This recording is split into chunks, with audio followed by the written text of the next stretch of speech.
రైతు భరోసా కార్యక్రమాన్ని అమలు చేసినాం. 4.5 లక్షల పేదోళ్ళకి ఇందిరమ్మ ఇండ్లు ఇచ్చినాం. ఇవాళ ఆడబిడ్డలకు ఆర్టీసీలో బస్సే కాదు 1000 బస్సులు కొనిపించి బస్సులో ఉచితమే కాదు 1000 బస్సులకు యజమానులను ఇవాళ ఆడబిడ్డల్ని చేసినాం. ఇవాళ స్వయం సహాయక సంఘాలకు పెట్రోల్ బంకులు నడుపుకోవడానికి ఇవాళ ప్రతి జిల్లాల పెట్రోల్ బంకులు ఇచ్చి 27,000 కోట్ల రూపాయలు సున్నా వడ్డీకి ఇవాళ ఆడబిడ్డలకు నగదు బ్యాంకులతో ఇప్పించినాం.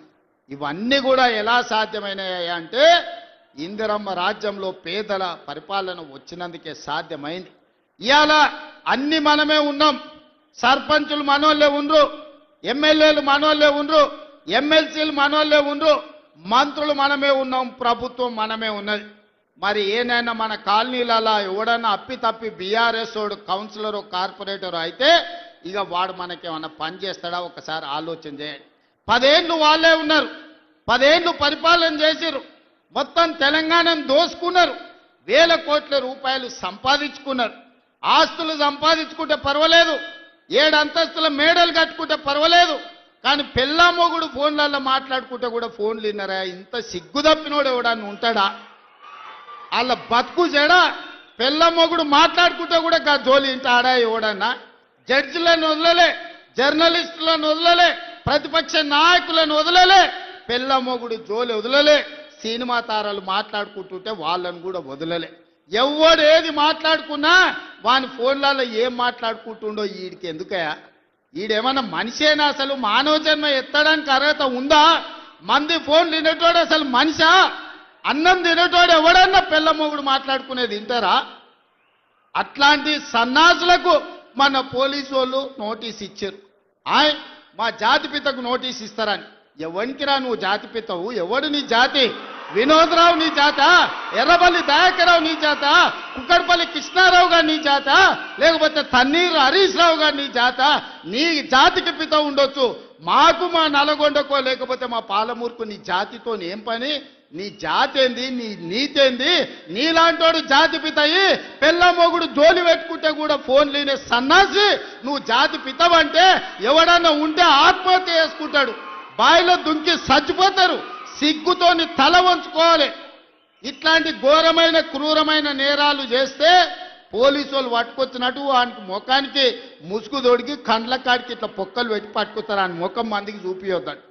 మన పోలీసు వాళ్ళు పిలిచినప్పుడు హరీష్ రావును కేటీఆర్ని అందరినీ ముఖానికి ముసుగు తొడిగి పట్టుకొచ్చేది ఉండే, లేకపోతే ముఖానికి మసి ఊసి పట్టుకొచ్చి పోలీసుల ముందర పెట్టేది ఉండే. పోలీసు వాళ్ళు మంచోళ్ళు కాబట్టి ఏమనలేదు. మా జాతిపితకు నోటీస్ ఇస్తావా? మా జాతిపితకు నోటీస్ ఇస్తే తెలంగాణ సమాజానికి అంత ఇచ్చినట్టే అంటాడు. అట్లనే అనుకుందాం. ఒకవేళ మీకు నోటీస్ ఇస్తే తెలంగాణ సమాజానికి ఇచ్చినట్టే అంటున్నావు కదా, మరి నీ జన్వాడలో ఉన్న ఫామ్ హౌస్ మా తెలంగాణ ప్రజలదా? నీకు నోటీస్ ఇస్తే మరి తెలంగాణ అందరికి ఇచ్చినట్టయితే నీకున్న ఎర్రవల్లి ఫామ్ హౌస్ తెలంగాణ సమాజం అందరికి ఇస్తావా? జన్వాడలో నీకున్న ఫామ్ హౌస్ అందరికి ఇస్తావా? మొయినాబాద్లో హరీష్ రావుకున్న ఫామ్ హౌస్లో అందరినీ రాణిస్తావా? మీ టీవీలు మీ పేపర్లు మాకు ఇస్తావా?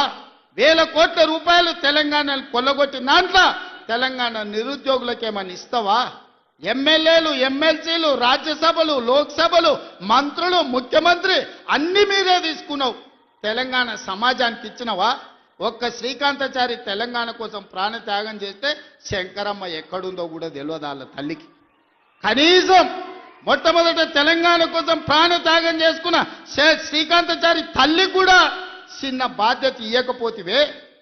జాతిపిత అంటే ఎవరయ్యా అంటే తెలంగాణ కోసం సర్వం త్యాగం చేసిన ప్రొఫెసర్ జయశంకర్ జాతిపిత అవుతాడు. లేకపోతే ఆంధ్రప్రదేశ్లో పార్టీ చచ్చిపోయినా, తెలంగాణలో అధికారం కోల్పోయినా, కేంద్రంలో ప్రభుత్వం పోయినా పర్వాలేదు అని తెలంగాణ రాష్ట్రం ఇచ్చిన సోనియమ్మ తెలంగాణ తల్లి అయితే తప్ప నీలాంటి దోపిడీదారుడు దొంగ లుచ్చ నువ్వెట్లా జాతిపితవైతావని నేను అడగదలుచుకున్న. మిర్యాలగూడ నుంచి సిగ్గులేని మాటలు మాట్లాడతారు. ఇవాళ చేసిన తప్పులకు తల వంచుకొని ముక్కు నేలకు రాయాలి. తెలంగాణ సమాజం ముందల తెలంగాణ సమాజాన్ని క్షమాపణ అడగాలే తప్ప ఇవాళ ఇంకా సిగ్గులేని మాటలు మాట్లాడుకుంటూ బీఆర్ఎస్ వాళ్ళు తిరుగుతారు. ఇక ఈడ కూడా మీ దగ్గర ఒక ఆయన ఉన్నాడు, నక్క చిత్తుల భాస్కర్ రావు అని. ఎవడయా భాస్కర్ రావు? ఎవడు? జానారెడ్డి చెప్పులు మోసినోడు కాదా?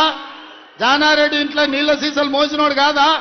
జానారెడ్డి నమ్మి కన్న కొడుకు ఇయ్యకుండా నల్ల నక్కజిత్తుల భాస్కరరావు టికెట్ ఇస్తే కాంగ్రెస్ పార్టీ కార్యకర్తలు మీ రక్తాన్ని చెమటగా మార్చి మీరు భుజాల మీద మోసి మిర్యాలకు కూడా ఎమ్మెల్యేని చేస్తే మీ ఆత్మ గౌరవాన్ని తీసుకెళ్లి ఎర్రవల్లి ఫామ్ హౌస్ లో కేసీఆర్ కాళ్ళకాడ తాకట్టు పెట్టినోడు ఇవాళ మళ్ళా మీ దగ్గరకు వస్తున్నాడు. గాయన మనకు నాయకుడు, ఒక్కసారి ఆలోచన చెయ్యండి. ఇవాళ ఈ నక్కచిత్తుల భాస్కర్రావు ఇవాళ మనోళ్ళు నామినేషన్లు వేస్తే బెదిరిస్తుండంట మీరు వాపసు తీసుకోవాలని. చింతపండు అవుతుంది భాస్కర్రావు, నువ్వు అనుకుంటున్నామేమో. ఈ వేదిక మీద ఉన్న మేము ఎవరం జానారెడ్డి లాగా పెద్ద మనసు ఉన్నోళ్ళం కాదు. చింతపండు అవుతుంది నువ్వు అనుకుంటున్నావో, నీ తెలివితేటలన్నీ కత్తిపెట్టు, పోతావు మళ్ళా ఖమ్మం ఇట్లకెళ్ళ కూడా ఉండవు. నువ్వేదో తెలివితేటలు అనుకోని ఇక్కడ ఉన్నోళ్ళని బెదిరిస్తా. నాకు జానారెడ్డి సార్ తెలుసు, నాకు రఘువీరెడ్డి సార్ తెలుసు, లేకపోతే నాకు సుఖేందర్ రెడ్డి సార్ తెలుసు, ఈపులు వలిగేటప్పుడు అడ్డం వస్తారు అనుకుంటున్నామేమో. ఎవరు అడ్డం రారు, వాళ్ళందరూ నాకు చెప్పారు పలగాల్సిందే చింతపండు కావాల్సిందే భాస్కర్రావు కానీ. వాళ్ళందరిని అడిగినా ఏం సంగతి అని, ఇక ఏం లేదు చింతపండు కావాల్సిందే, చింతపండు చేయని చెప్పారు. అందుకే కాంగ్రెస్ పార్టీ కార్యకర్తలకు నేను చెప్పదలుచుకున్నా, ఎవరు భయపడాల్సిన పని లేదు. ఇట్లాంటి నక్కచిత్తులో చాలా మంది వస్తుంటారు. ఈ వినయాలన్నీ మన దగ్గర వనికిరావు. నమ్మి ఎమ్మెల్యేని చేస్తే నాగార్జున సాగర్ ఉప ఎన్నికలు జానారెడ్డిని ఓడగొట్టడానికి ఇల్లు తిరిగిండు. ఇంతకంటే మోసగాడు ఎవడని ఉంటాడా? ఇట్లాంటి మోసగాళ్ళని గెలవనిచ్చారంటే మిర్యాలకు కూడా గౌరవమే పోతుంది. అందుకే మిత్రులారా, ఈ మున్సిపల్ ఎన్నికల్లో ఈ వేదిక మీద నుంచి నేను ఒక్కటే మాట చెప్పదలుచుకున్నా. మిర్యాలగూడ నల్గొండ జిల్లాలో ఉండే 18 మున్సిపాలిటీల మీద నాకేం ఆలోచన లేదు, నాకేం రంది లేదు. 100% మీరు గెలిపిస్తారు, నాకు నమ్మకం ఉంది. కానీ రాష్ట్రంలో 123 గెలిచి తీరాలి. ప్రజలకు ఈరోజు సంక్షేమం అందాలి అంటే, తెలంగాణ రాష్ట్రం అభివృద్ధి జరగాలి అని అంటే ఈ 2 ఏళ్లలో తెలంగాణ మున్సిపాలిటీలలో 17,472 కోట్ల రూపాయలు మనం ఖర్చు పెట్టినాం. కేవలం నల్గొండ జిల్లా మున్సిపాలిటీలకు 2,028 కోట్ల రూపాయలు ఖర్చు పెట్టినాం. మీ మిర్యాలగూడ మున్సిపాలిటీలో 295 కోట్ల రూపాయలు నిధుల మంజూరు చేసినాం. ఇవన్నీ మీ సమస్యలకు పరిష్కారం సరిపోతాయంటే సరిపోవు. భవిష్యత్తులో 1000 కోట్ల రూపాయలు తీసుకొచ్చి మీ మున్సిపాలిటీలను అభివృద్ధి చేసే బాధ్యత నాది. మున్సిపల్ శాఖ నా దగ్గరనే ఉంది, స్వయంగా నేనే పర్యవేక్షిస్తున్నా. మీ మిర్యాలగూడానికి ఏం కావాలనో, నల్గొండ మున్సిపల్ కార్పొరేషన్కి ఏం కావాలనో, నాగార్జున సాగర్ల ఇండ్ల పట్టాలు ఇచ్చారు, కొన్ని పెండింగ్ ఉన్నాయి. జయవీర్ వచ్చి నాకు చెప్పిండు, ఎన్నికలు అవ్వంగానే మీ నాగార్జున సాగర్లో ఉన్న మున్సిపాలిటీ నందికొండలో ఉన్న ఇండ్ల పట్టాల సమస్యను కూడా ఇవాళ పరిష్కరించే బాధ్యత మన ప్రభుత్వం తీసుకుంటుంది. అందుకే ఇవాళ వడ్డించేటోడు మనోడు ఉన్నాడు, కానీ అడిగేటోడు కూడా మనోడు ఉండాలి. ఎవడన్నా అవతలోడు ఉంటే మంత్రులను అడగడు, మంత్రుల దగ్గరికి ఓడు. మనోడై ఉండాలి, మంత్రుల దగ్గరికి పోయేటోడు ఉండాలి. వెనకటి పెద్దోళ్ళు చెప్పారు, మట్టి పనికి పోయినా ఇంటోడే పోవాలని.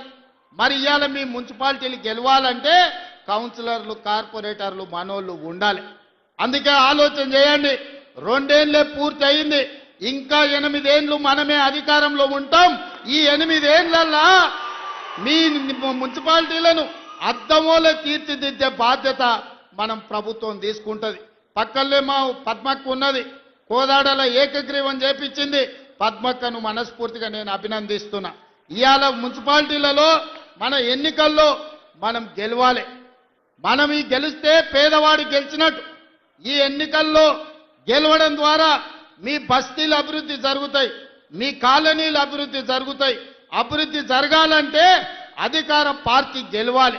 అప్పుడే మీకు నిధులు వరదై పారుతాయి, మీ ప్రాంతాన్ని అభివృద్ధి చేసుకునే అవకాశం ఉంటుంది.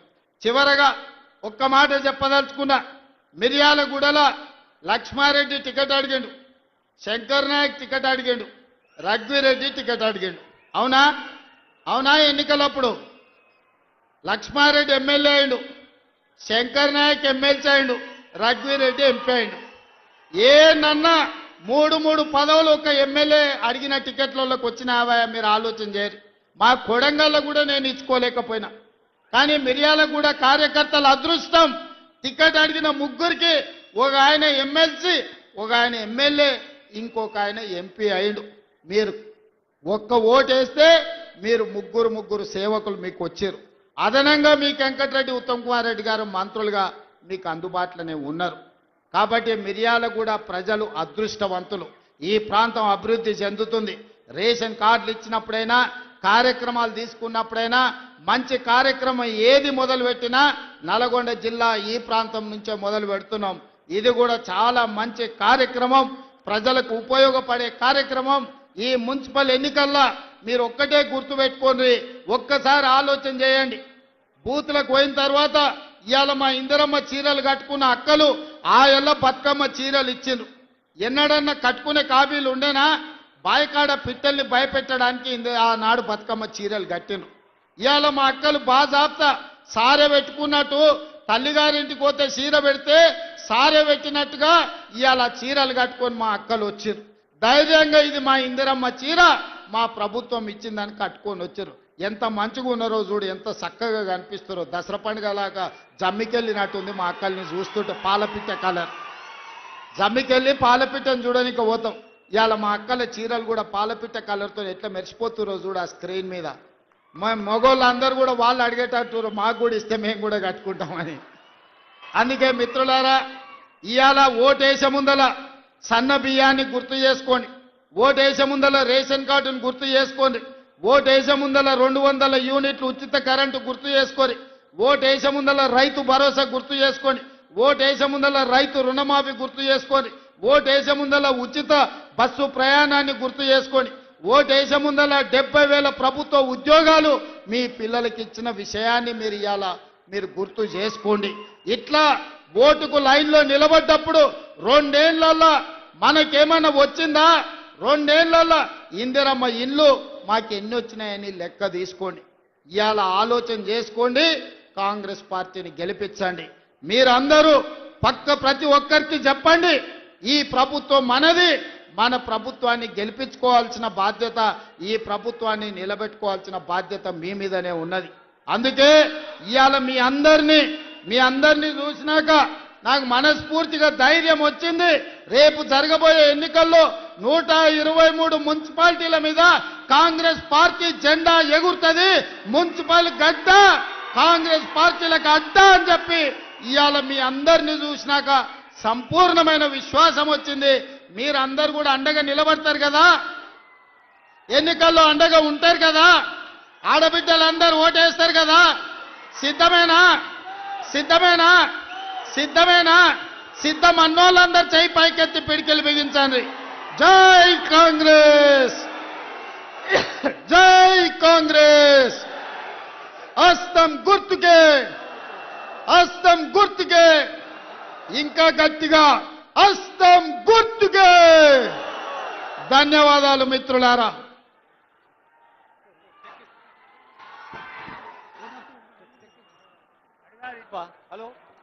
హలో, గౌరవనీయులైన ముఖ్యమంత్రి గారి చేతుల మీదుగా ఆడబిడ్డలకు 1138 కోట్ల రూపాయల బ్యాంక్ లింకేజీ చెక్, 13,408 సంఘాలు, మాధవి, సునీత, సరిత, అనిత, జిల్లా సమాఖ్య అధ్యక్ష, కార్యదర్శి, కోశాధికారి సభ్యులు తల్లులందరి పక్షాన్ని తీసుకుంటున్నారు.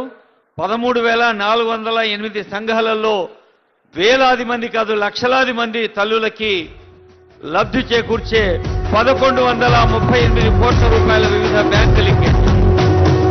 3 రంగుల జెండా బట్టి సింగమోలే కదిలినాడు ఉత్తరో కాంగ్రెస్ సూర్యుడు, మన రేవంత్ అన్న నిగ్గదీసి అడిగే మునగాడు, విడు భూమిన వానైతాడు బిరతా